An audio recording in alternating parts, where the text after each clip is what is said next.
And in this video I would like to explain about mobile phones.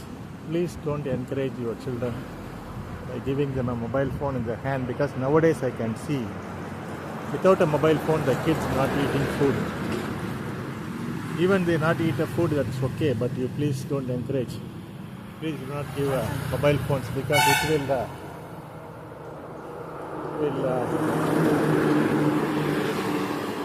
give them a neck pain, back pain, and more is it will weak their eyesight. So please join them in some sports activities. You can give them a cycle, you can join them in a tennis or swimming and running, athletics,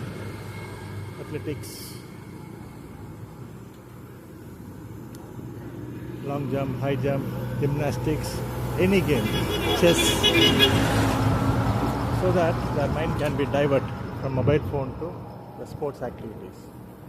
Please often tell them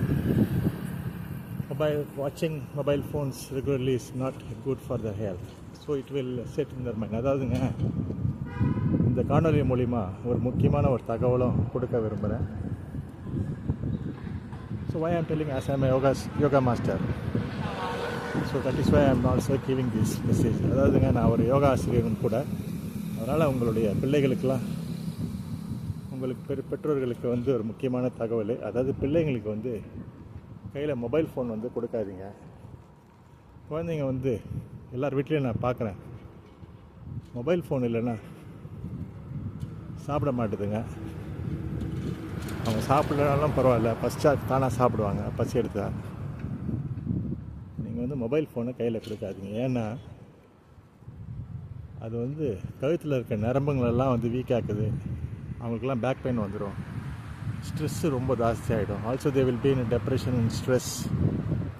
and அது இல்லாமல் பார்த்தீங்கன்னா அவங்களுக்கு கண் பார்வை பாதிக்கும். நீங்கள் உங்கள் மருத்துவர்கிட்டே நீங்கள் கன்சல்ட் பண்ணலாம். நான் சொல்கிறத வச்சு உங்களுக்கும் தெரியும். மொபைல் ஃபோனை தயவுசெய்து கையில் கொடுக்காதீங்க. அதுக்கு பதிலாக நீங்கள் சின்ன வயசுலேருந்தே அவங்கக்கிட்ட, குழந்தையிலேருந்தே சொல்லுங்கள், மொபைல் ஃபோன் பார்க்கக்கூடாது, கண்ணு ப்ராப்ளம் அப்படின்லாம் சொல்லுங்கள். உங்களுக்கு தேவை என்னவோ அதுக்கு தான் இந்த ஃபோனு, சரிங்களா? அவங்ககிட்ட அதை சொல்லி வளங்க.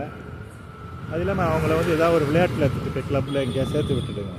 Cricket, tennis, football, basketball, running, long jump, high jump, gymnastic, swimming, chess, இந்த மாதிரி ஏதாவது. ஸோ அவங்க மைண்ட் டைவர்ட் ஆகும், அவங்க டயர்ட் ஆவாங்க ஆட்டோமேட்டிக்காக.